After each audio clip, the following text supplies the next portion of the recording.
Welcome to History Comes Alive, the podcast that takes you on a deep dive into a new historical topic every episode. Join us as we explore the nuances of historical events you probably didn't learn about in school. Here's your host, Jeff Nichols.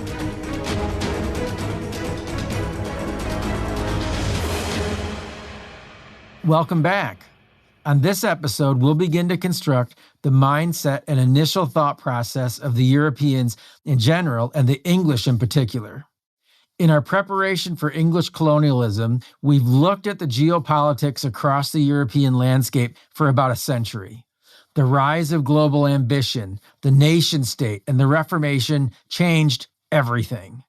And we also looked at 4 of the Puritan colonies, their origins, and kind of what made them unique and distinctive, even under the Puritan umbrella.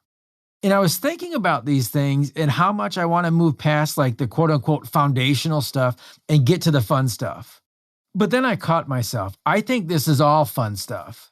What I don't want to do is spend too much time on foundational stuff and lose sight of the goal. I mean, depending on what your goal is, virtually everything in history can be put into one of 3 buckets. There's an introduction, and then the storyline, and then the aftermath. And the beauty of history is that depending on the subject and the intended purpose, the same time frame can have the same historical facts and very different applications. I mean, we can learn different lessons from the same facts.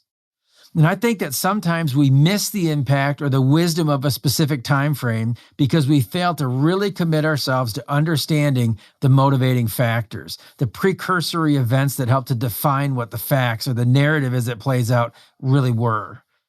Well, I'll speak for myself. Sometimes in my excitement or my hurry to get to the bottom of it, I can gloss over information or fail to get the right perspective. So we're definitely moving forward this week, but I think there's a few more things kind of on the sociology and anthropology side that we want to consider this week and next. So this week we'll kind of lay some things out there, and then next week we'll apply those things when the Puritans actually came across the Atlantic.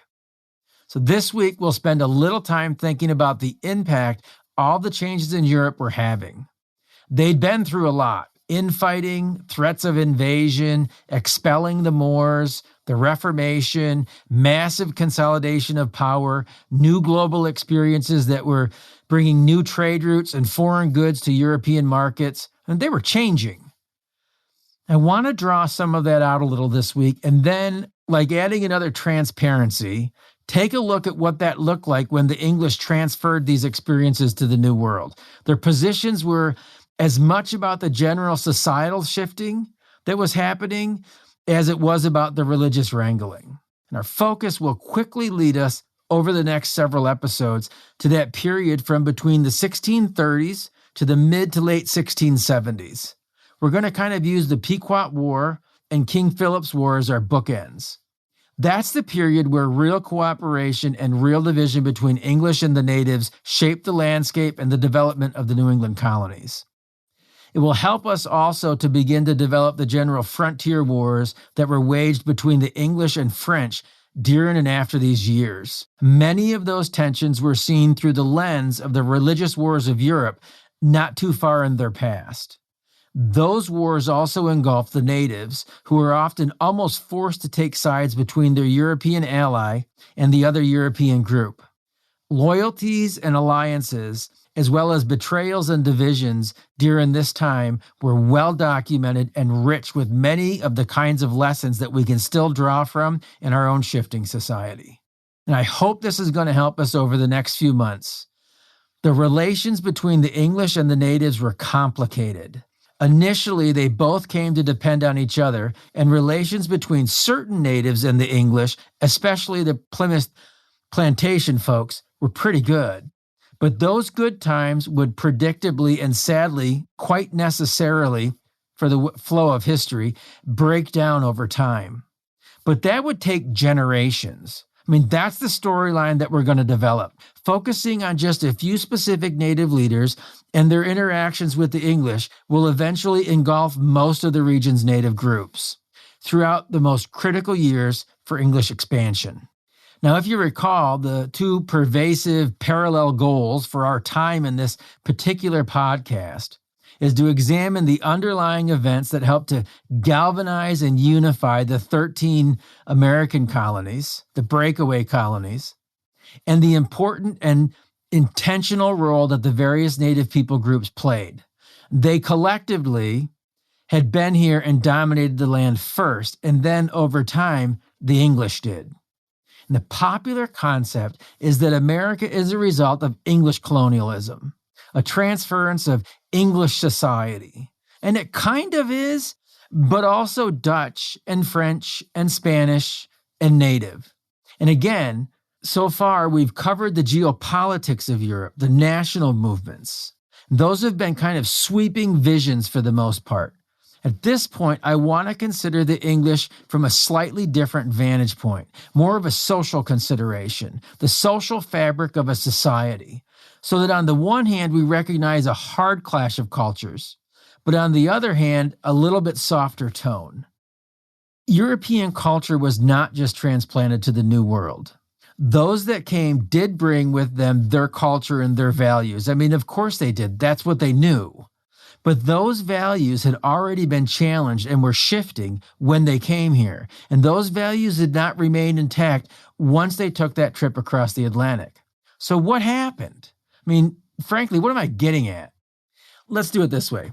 So if we, our quote unquote English forebears, for simplicity's sake, conquered and subdued the land, somebody then, by virtue of definition, was conquered. Somebody, some people group was violated. And if we conquered a land we had not been to, we invaded that land. I mean, don't get too caught up in what I'm saying here. The point is that population migrations and population shifts have happened regularly in human history. People move for a host of reasons from one area to the next. A famine, poverty, opportunity. I mean, that's primarily the kind of migration and population movements that I've seen and experienced in my lifetime. We talked about the lack of desire on the part of the Dutch and the French and the Spanish for like massive permanent relocations. But the English did have a desire for permanent relocation. And as with any group, there were multiple reasons. I mean, there has to be a backstory as to why one people group gets up and moves to somebody else's neighborhood. The first trickles of migration may not be an issue, but the later stages usually are. I mean, I'm always interested in what the motivation for such belligerence is. And it is belligerence. It can be dangerous. If you're going to another place and you're a foreigner, you will stand out. You could be seen as someone taking the resources that are rightfully the host populations. And if those resources become stretched, that can tend to exacerbate the situation. So what keeps people coming? What keeps the migrational wave flowing? The Europe of the 17th century was a changing Europe. Not only had the previous century helped to mold and shape their societies, but the constant flow of foreign goods and experiences also changed the dynamic of those societies. Technological advances, new food, exotic materials, and goods from around the world, the introduction of people groups never experienced in modern in their day, modern Europe's memory, and all the influences that accompanied them had an effect on the way people thought, just like we see today. Years ago, I sold specialty foods, and when I started in that industry in the mid-90s, there were highs and lows by the seasons of when you would sell a lot of product and when you wouldn't. By the time I left that a few years ago, every season was a big sales season. I mean, it's the food network on the cable channels, the food networks, the food shows, the traveling food shows, the magazines, the international travel. All of these things came to bear on that industry. And all of the sudden, the influences from around the world sold food all year long that I'd never been able to sell before. That's how that works. And Europe had experienced that same kind of influx. So how they acted and reacted is interesting. And it began to give birth to a cosmopolitan society, began to give birth to wealth and a taste for the quote unquote finer things in life. A loosening of some of the societal norms and the expectations had taken place on the continent. And then it jumped the English Channel. That term laws and sausages, so the saying goes. If you like either one, do not watch how they're made. And the modern world could be said to be a collection of laws and sausages in a lot of ways. What are the criteria that allows or justifies one people to dominate another? Is it a given that the quote-unquote advanced society absorbs the simpler? Is it a sophistication thing at all? I mean, how is that even defined? Is it a technology thing? Is it just sheer volumes and numbers of people just overwhelming another people group? Is there a justification for violence or for war or for conquest? And if so, who defines what that justification is? Who says what that looks like? Who says when it's acceptable to just overwhelm another people group? I guess another question would be, what makes for an advanced society? What are the components of a sophisticated society? Does geography, and by that I mean climate, aid in that sophistication? I mean, we certainly have a lot more people, a lot more vegetation, towards like the equator, right? I mean, it's a lot easier to make a living there and to move there and grow food. The farther north or south we go on the globe, the colder the geography gets and the climates get, and the harder it is to grow food. So as the world was becoming increasingly accessible for the Europeans, these questions were being asked. The concepts were being worked through. They were being massaged. It's easy after the fact to judge somebody in a particular situation. It's a lot harder when you're the original guy. So this concept of how we handle the new global contact was being worked through. First, from the concept of war. I mean, remember, Europe had fought the Crusades, and there was a recent threat from the Moors, and then an ongoing threat from the Ottoman Turks. And we want to understand the narrative from a view that may be slightly different than we've been previously understanding this, even above and beyond our own preferences and experiences. Okay, I mean, some of the stuff that when you start to study history, some of the stuff that you come upon, it should make you a little bit uncomfortable. So the Europe of the day was still largely influenced by the Pope. Even though the Reformation had come and you've got now Protestant states and England is Anglican, they were largely influenced and motivated by popish decrees and how the justification of war was kind of morphing into something else. Because Europe was still in part fragmented by feudal manners and lords vying for power. I mean, the influences and the pressures of codified laws and their shared religion bound a lot of these competing principalities. But when you think about it, we didn't talk a lot about the Italian city-states, but just think about this, the Europe in the 16th, 17th, 18th centuries. You have the Italian city-states like Florence or Milan or Venice or Naples. Modern Italy, much like modern Germany, is not really that old. And the French regions like Normandy or Burgundy or Picardy or Navarre or Alsace or Provence or Lorraine, the collective German states, the Holy Roman Empire and Hanover and Mainz and Cologne and Bohemia and Saxony and Prussia. We talked a little bit about the Netherlands and Antwerp and Brussels and Flanders and Belgium and Holland. Even the Iberian Peninsula of Spain, the unification of Aragon and Castile, and Portugal. So the cultural mindset had been fixed by medieval theologians in practice. The policies towards conflict and war had been fixed as well. The idea was that conquest and its rewards were only legitimate if the war had been just. In other words, they had it coming to them. And that was the one driving force and concern that could be more easily argued with folks that are close to your homeland. Right? I mean, he did this or they did that, and we retaliated.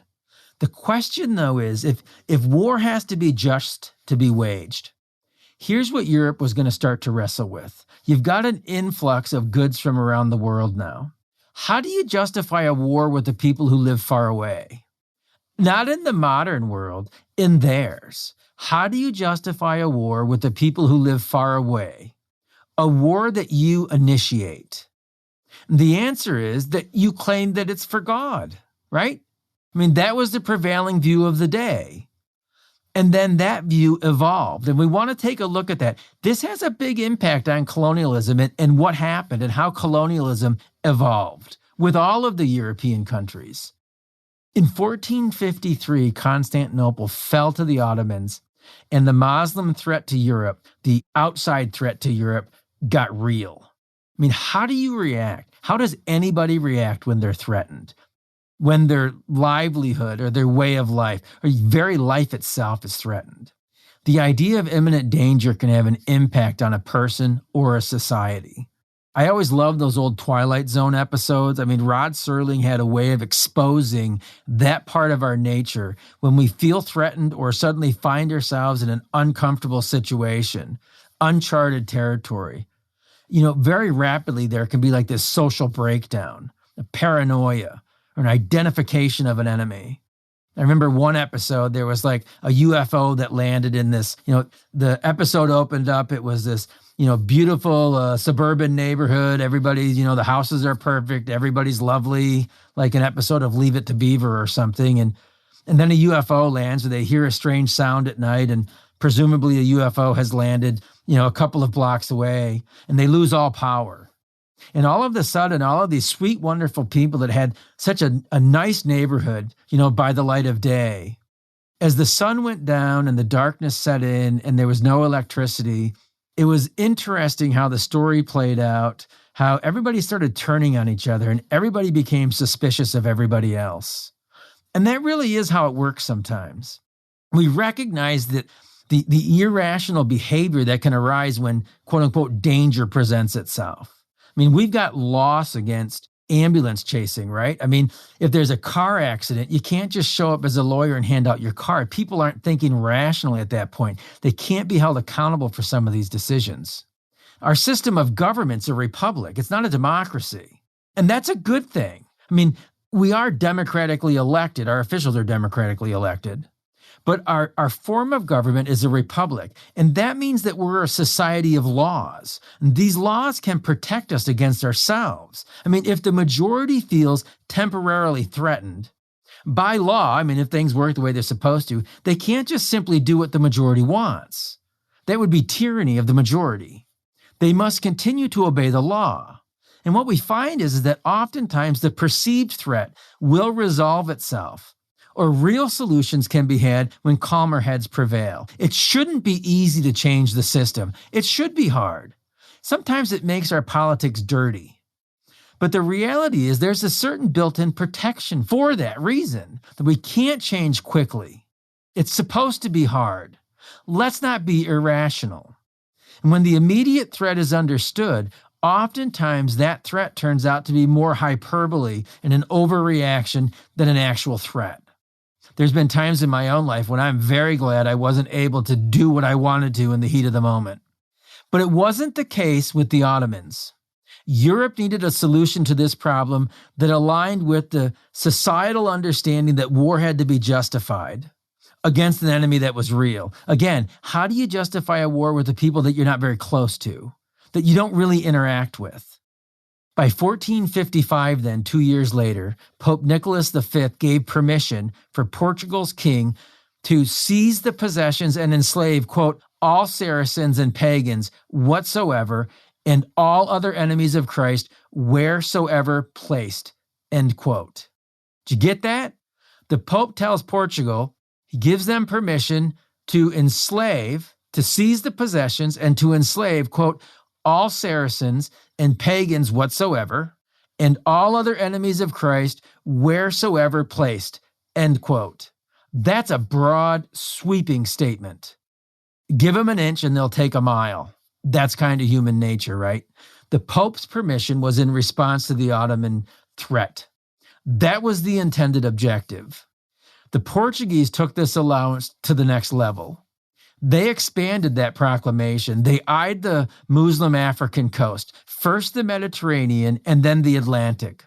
So all of a sudden, people of no threat were now legitimately targeted. In their minds, in the Portuguese mind, legally, it was justified because they're enemies of Christ by virtue of not being Christian. They're pagans.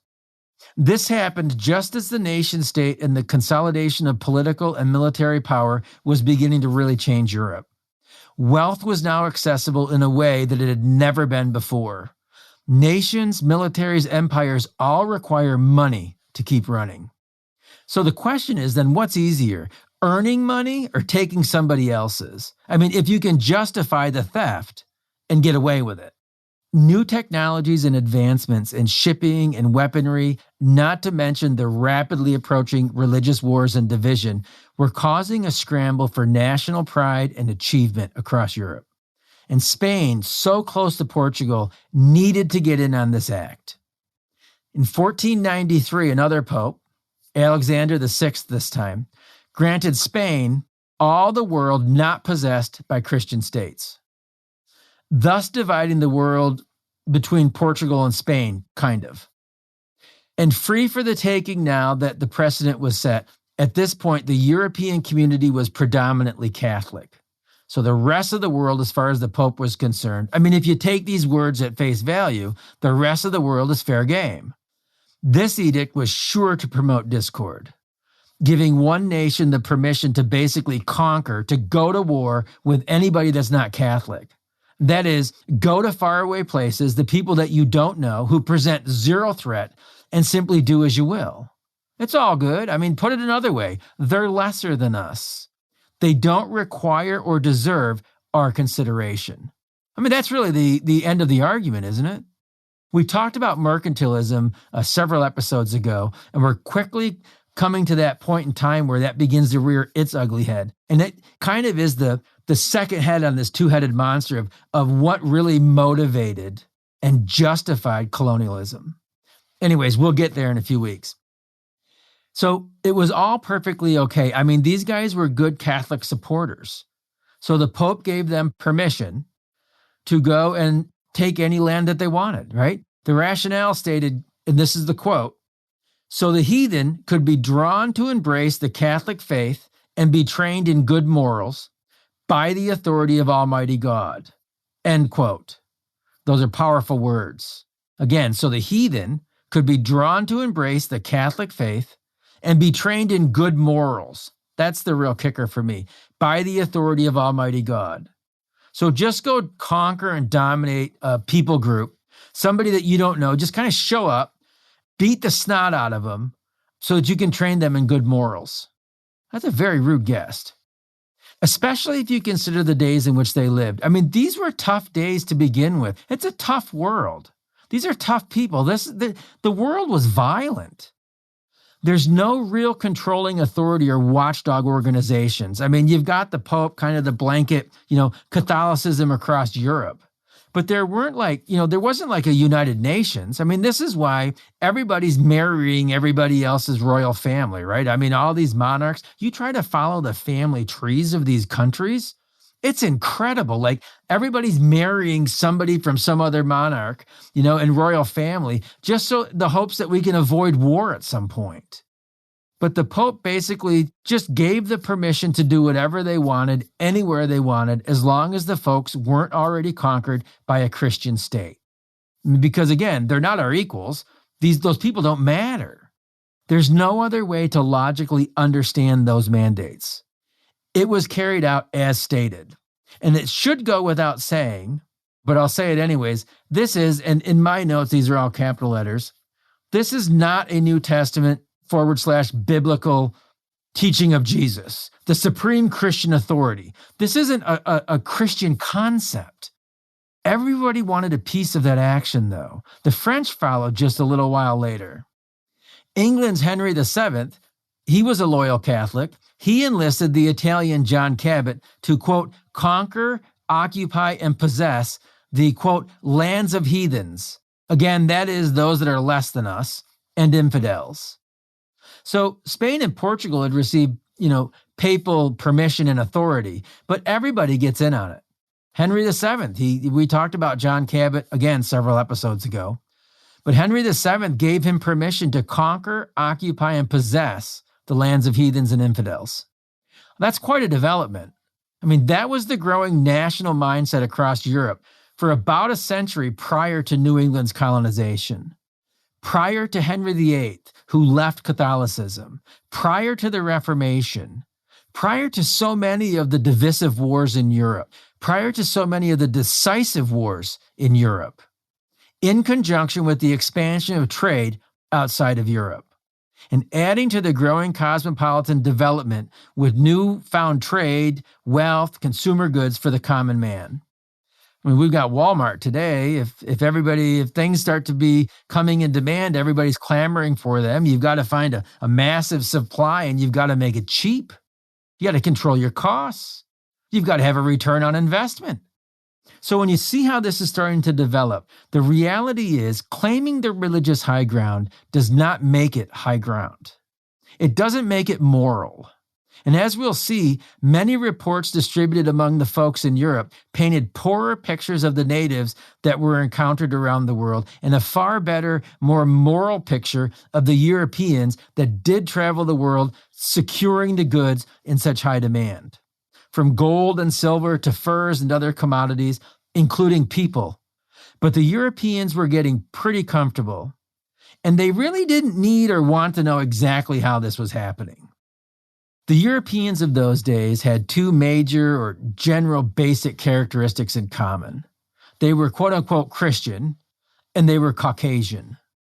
And that is to say that the impetus to conquest was not initially quote-unquote racial as we understand race today. It wasn't initially racial as it would soon become. The idea then to simplify and synthesize two words that actually have slightly different origins and understandings, words that we often use interchangeably, is that barbarians and savages, they can be defined as anyone else. Again, the Europeans of the 16th and 17th centuries did not invent this mindset. They merely became the latest people to employ it. I mean, the Romans had done it. The Greeks did it. Those are just obvious examples from our own Western heritage. Another thought process that was evolving and would have a bearing on the colonization of New England was that one measure of how viable a land was to settle could be determined by the sophistication of the native people. I mean, the thought was that if the land could not produce, the land itself, if it didn't have enough bounty to produce a sophisticated society with a hierarchy and food production, then it wasn't worth settling. If it did produce those things, that was a land worth taking. And the Protestants proved to be no better than the Catholics when it came to colonization, invasion, and ultimately conquering of other groups. Like the forced cooperation of global mercantilism that was quickly on its way. I mean, you show up, you make the folks that already lived there cooperate with you so that you can extract their raw materials and natural resources and send them back to the mother country. The mother country produces the finished goods and they send them back, and then any wealth those people might have, they're forced to spend on finished goods you made them buy. It's a perfect little closed nucleus of a market, isn't it? Isn't that wonderful? Unless you happen to be the natives. So before we get too carried away, though, we're gonna deal with that a little bit later. With this reality, it's important to realize and to recognize that we're all guilty of this mentality in one degree or another, unless we're very disciplined and very conscientious about our own prerogatives. We like people that are like us. We seem to feel their pain quicker. So, I mean, on one hand, Europe's on the hot seat here. On the other hand, people groups have done this as long as we've recorded history, probably before we've recorded history. We all have a tendency to act this way, whether it's on a playground as children to modern politics, right? I mean, bullies always seem to rally their troops against the perceived enemy, the guy who looks or thinks or acts differently. Very few people escape either being sucked into this meat grinder or bearing witness to it. Usually, the overall outcome is relatively harmless within a larger society. But there are times when this turns dangerous and deadly. Imagine a playground without monitors. Well, many of you have probably played on those playgrounds. They can be dangerous, man. I mean, imagine the context then of the Pope's permission in light of no prevailing authorities. If you haven't thought about this concept before, and this is important when we move across the Atlantic, you want to understand their mindset, not ours. So if you haven't thought about this concept before, or very deeply, Let's take a second. Imagine what this looked like. A bunch of young guys, I mean, a lot of them were younger guys, most of them were men, away from home, stuck on a ship for months or even years on end. You're eating crappy food and you're drinking crappy beer. I mean, when you read the accounts, these guys, they generally had beer or wine because the water would get skanky. Anyways, they lay anchor in a foreign land, a land where their technology dwarfs the natives' ability to defend themselves. And then these men, far from home, with nobody to see what they're doing collectively, that are cramped on this ship and not eating very good food and not drinking very good drink, they're set loose on the population. I mean, even if they're not like literally set loose, how do you keep control of them, right? A lot of times, I know at least the English, a lot of times over the centuries, captains of ships, when they would dock at port, they wouldn't let the guys off the ship because they wouldn't come back. So imagine these men being in this foreign, exotic place. They've been on the ship for a long time, and they're younger. We all know younger men have less discipline than older men. And they've come from a society that has told them that they're superior because they're Christians or they're European or they're Spanish or wherever it is they came from, that these people are lesser, that they don't matter, and they have no recourse. How do you think that plays out? I mean, maybe after some sense of permanence has been established in the future, things calm down a little. I mean, but really, how do you think that went? That's terrifying, isn't it? That's terrifying. It's pretty easy to imagine how that went. How would you feel if that was your women or your young men, your children, your elderly?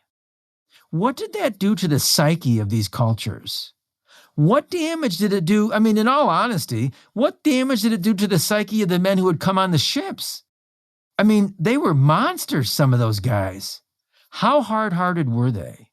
My guess is pretty impervious to things like empathy or sympathy. And again, we're all capable of this type of terrorization.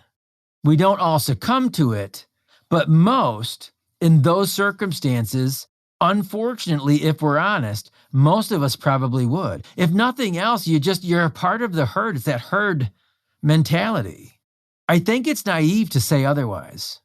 So I've always wanted to conduct my own social experiment. I'm not a sociologist, but I always wanted to conduct my own social experiment. And this kind of springs off of like the Twilight Zone type of, concept. I don't generally think that the differences that divide us are internal. I think most people are going to say that. But think about that statement. Most of us say that, and then I don't know that we live that.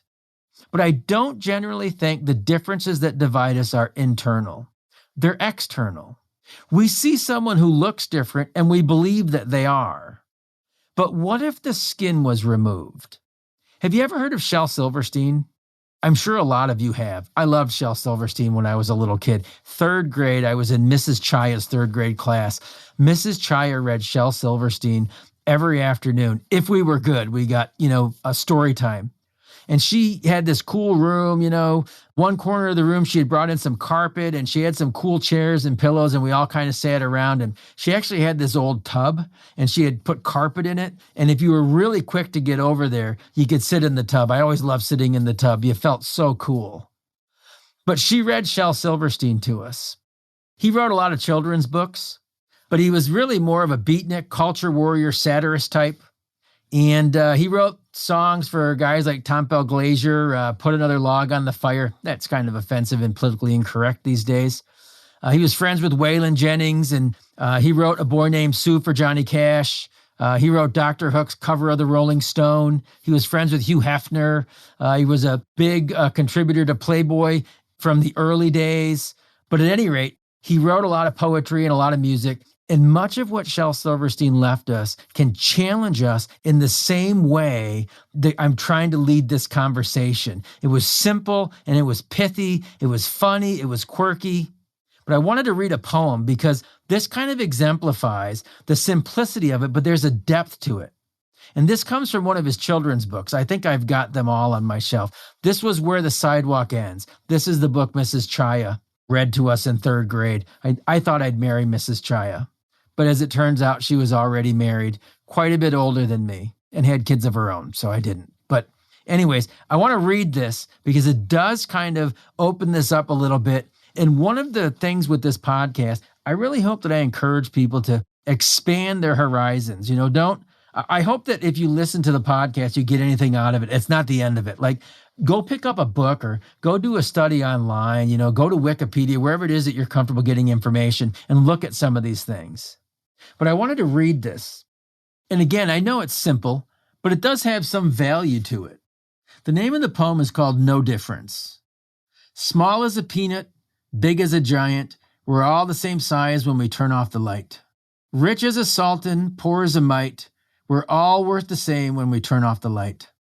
Red, black, or orange, yellow or white, we all look the same when we turn off the light. So maybe the way to make everything right is for God to just reach out and turn off the light. I realize that's a simple poem. It's a child's poem. But there is a little bit of depth to it. So I've always wanted to conduct this social experiment. So let's think about this hypothetically. I'm from the Rochester, New York area, and I'm white.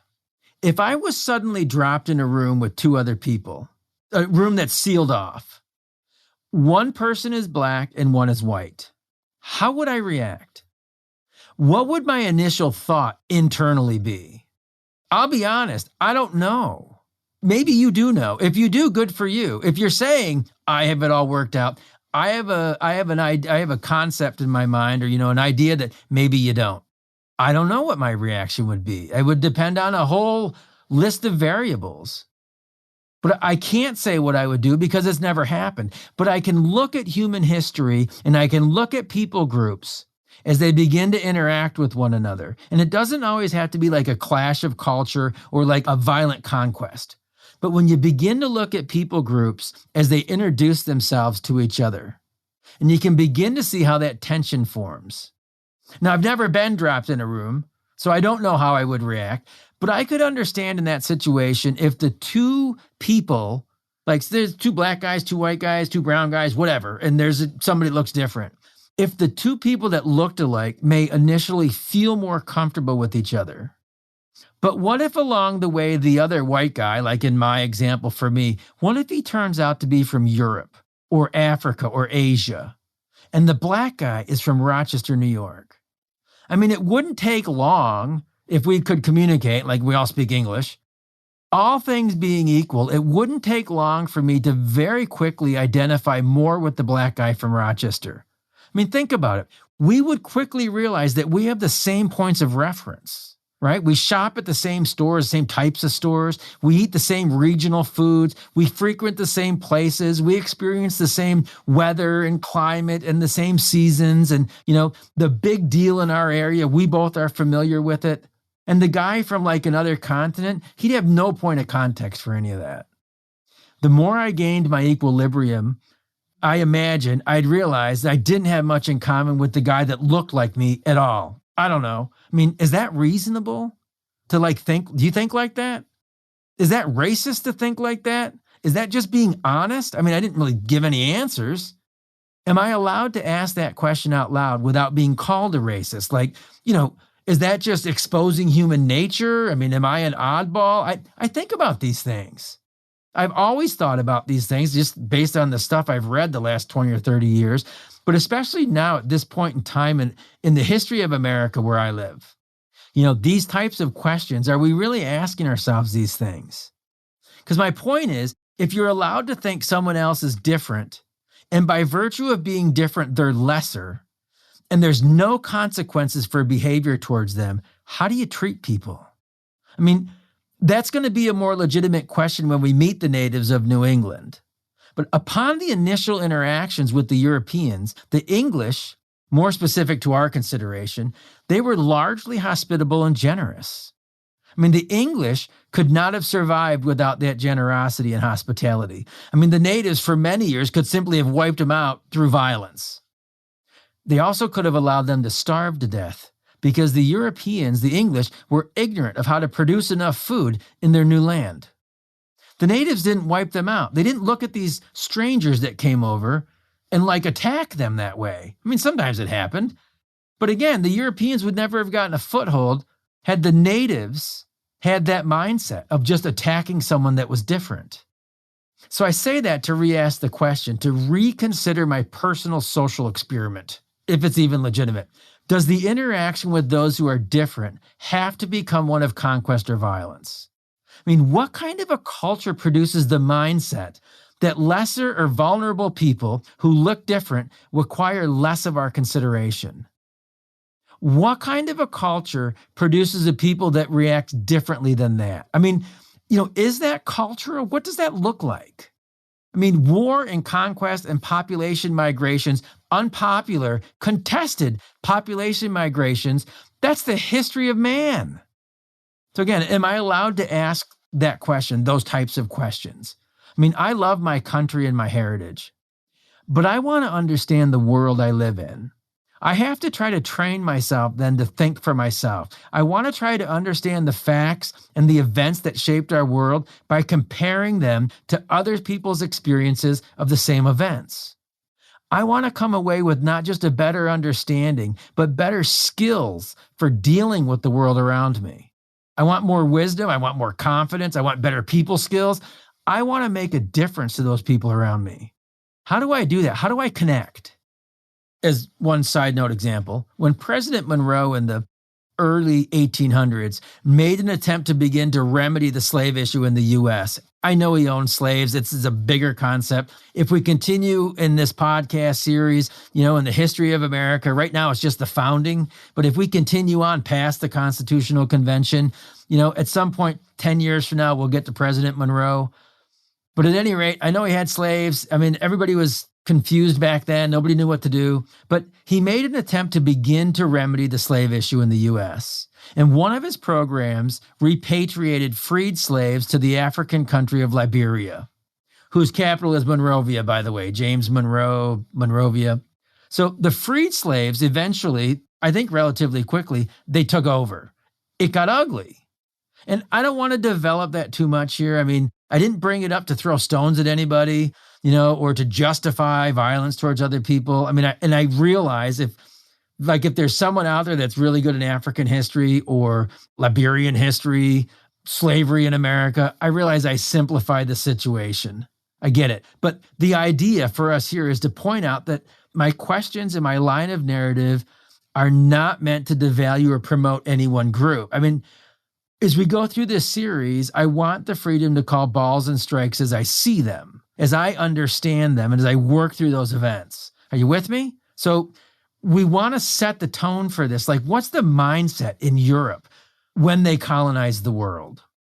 So what we developed here is the social order that was emerging in Europe that defined good and evil, for simplicity's sake, along Euro-Christo lines, right? European Christian, European Catholic lines. They had inherited a culture that was divinely chosen and superior. That's what they thought. The ideal, according to Francis Jennings, was altered in the 19th century by Francis Parkman, another historian, like 150 years ago. According to Francis Jennings, quote, he secularized the basic myth by transforming the author of election from divinity to nature, and the triumph of the chosen to the survival of the fittest. End quote. Did you catch that? Again, the idea was that they defined good and evil, people groups, along Euro-Christo lines. If you're European and Christian, Catholic, then you're okay and everybody else can be dominated. And the folks in the colonial age had inherited a culture that believed they were divinely chosen and superior. And then something happened, though. There's a shift. Francis Jennings is a relatively modern historian. He talks about how this concept was altered in the 19th century by Francis Parkman. Again, according to Jennings, quote, he secularized the basic myth by transforming the author of election from divinity to nature, and the triumph of the chosen to the survival of the fittest, end quote. And Jennings added to that Friedrich Jackson Turner further developed and expanded the idea of quote unquote survival of the fittest with democracy. And I'm going to let that go right there. But it's easy to see the way that alteration happened in the age of Marx and Darwin, of existential philosophers, and the excesses of dead European orthodoxy. I mean, in all of its pageantry, so grafted in with the politics of colonialism, whether that's a fair assessment or not, it's a wonderful conversation that maybe we can have at a later date. So the point that we're driving at is that we want to take a clean look then, not a new look, not a fresh look, not a revised look, a clean look, a bird's eye view at more than one perspective, more than one experience. I want to try to get a little more into their heads because it seems like we all may have grown up in a world where, quote unquote, our side, whatever side that is, can justify its actions by dehumanizing the other side. Have you paid attention to American politics in the last 20 years?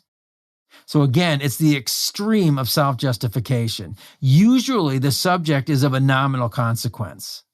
But this concept of European colonialism is not of nominal consequence.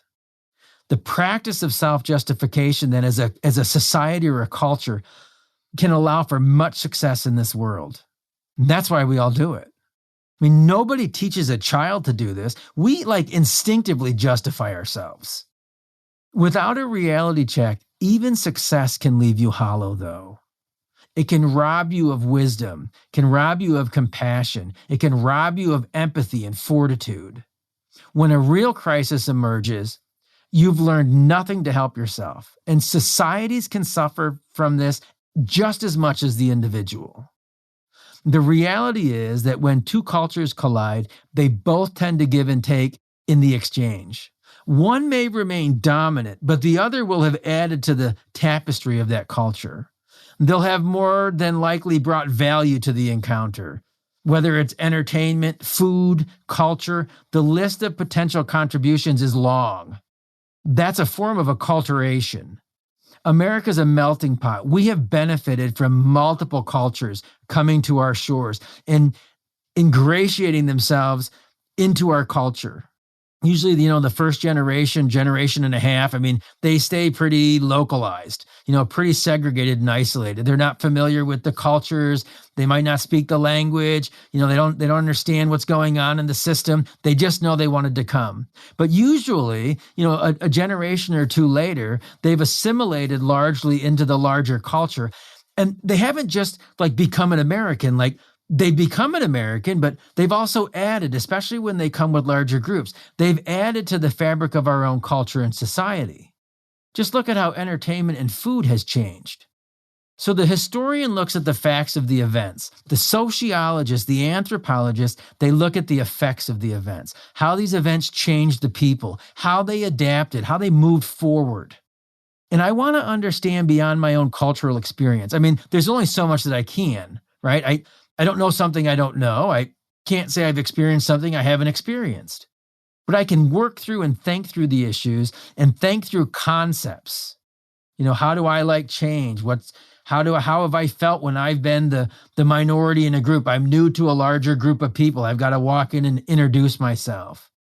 Well, there's a very well-preserved record of the exchanges between not just the North American natives and the English, but the English and the rest of the world through trade and new consumer goods that were now available in England.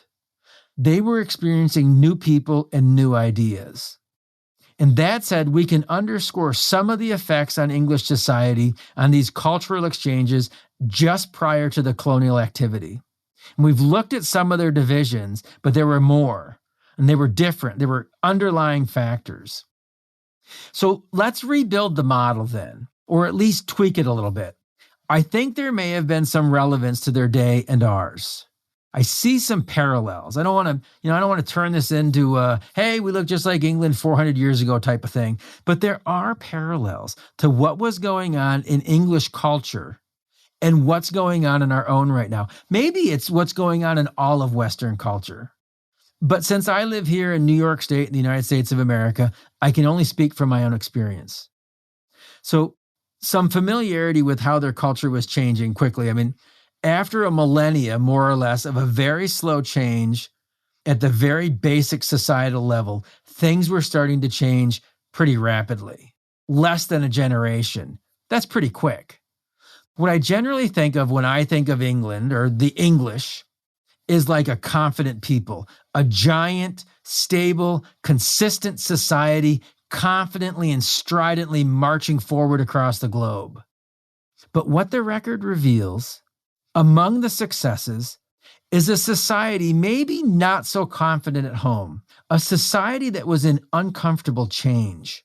Change above and beyond the urbanization, change beyond the religious wranglings.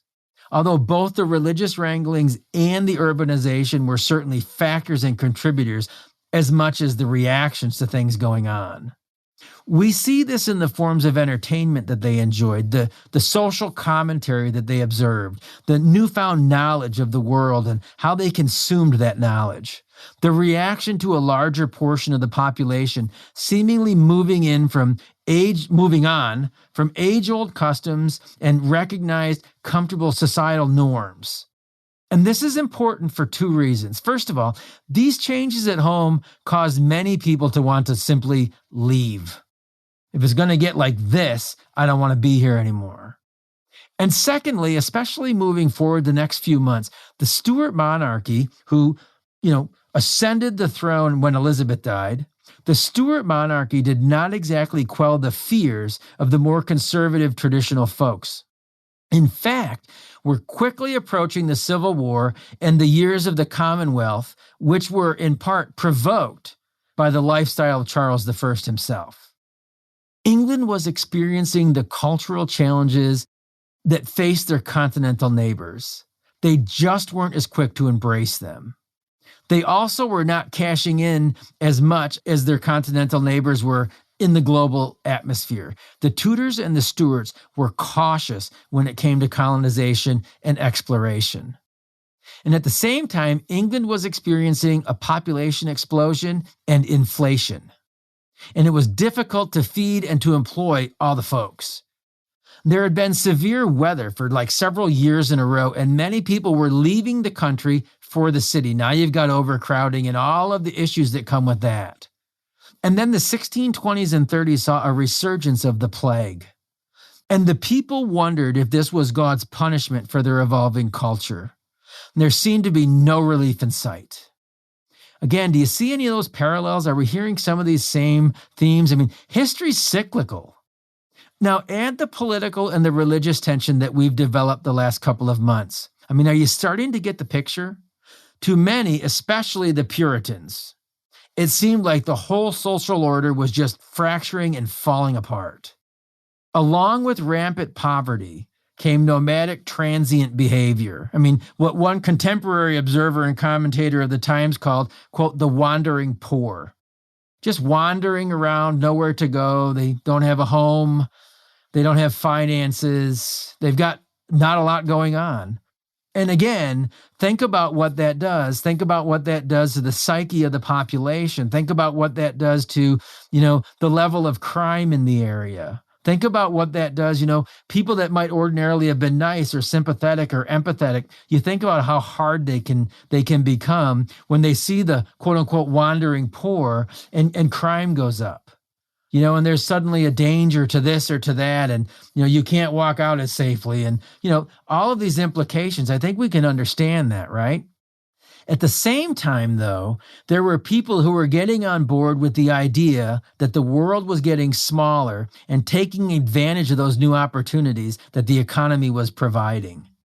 So some of the folks who had been perpetually poor and on the lower rungs of society for generations were starting to climb. They had a new sense of value. They were going off in the ships to explore, and they were making small investments, and they were doing things that were helping them to increase their own personal economy in a way that had never been afforded before. Those that had not been a part of the higher social rungs were not always happy, those that had been a part of those higher social rungs were not always happy at the advancement of the lower classes. They didn't feel respected by them anymore. They felt challenged by them. This is turning the social order upside down. How can a certain group of people that have always been needy and poor and relying on my good graces, how can they possibly start to achieve the economic and financial success that I have? So you had an economy that was really creating wealth for some people, extravagant amounts of wealth that they'd never seen before, and leaving others behind. The social conservatism that had dominated the culture for generations was being challenged.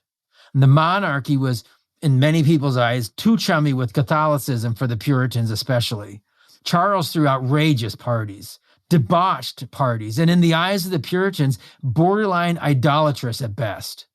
We'll talk about this growing division in a few episodes, but this was some of the impetus for the Civil War to come. The rise of mercantilism, the rise of John Pym and his group, the rise of Oliver Cromwell. So much to come on both sides of the Atlantic was being fomented right now at the turn of the 16th and 17th century. And all of this played into the colonization of New England. The English were not a part of the mainstream of Europe. They were the mere, quote, as one person put it, suburbs of the old world.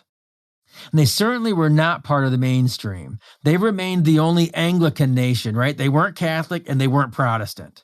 Most of the nations at this point were now one or the other, or they found a way to navigate a divided land.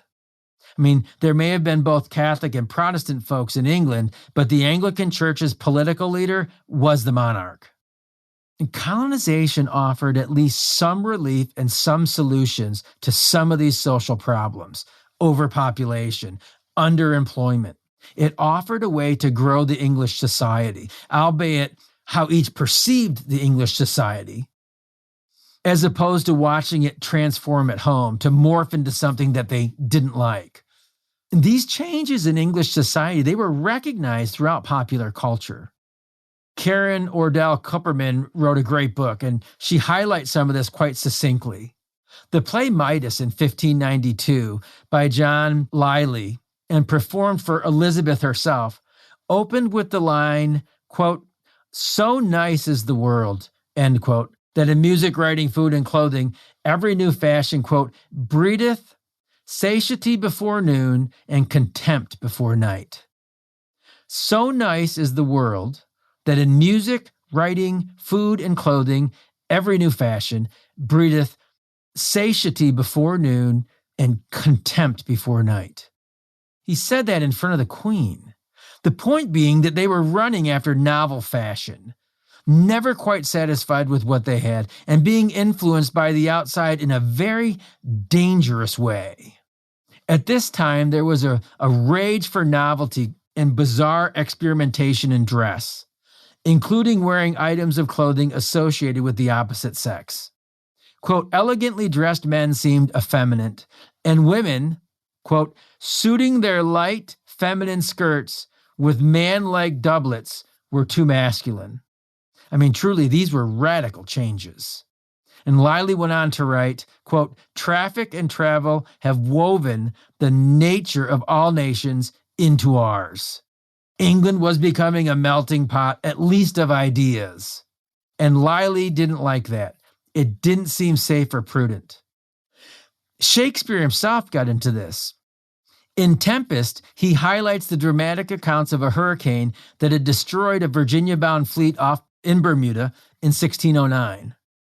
And the witches in Macbeth threatened a ship called the Tiger by banishing them in a storm for 9 times 9 weeks, or 567 days.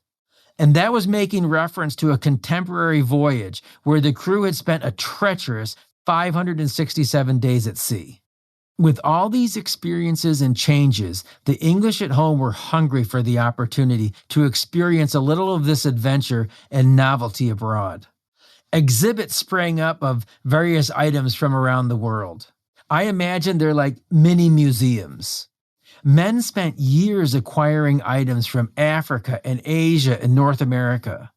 And they weren't like today's exhibits or museums where we find things organized like either through chronology or culture.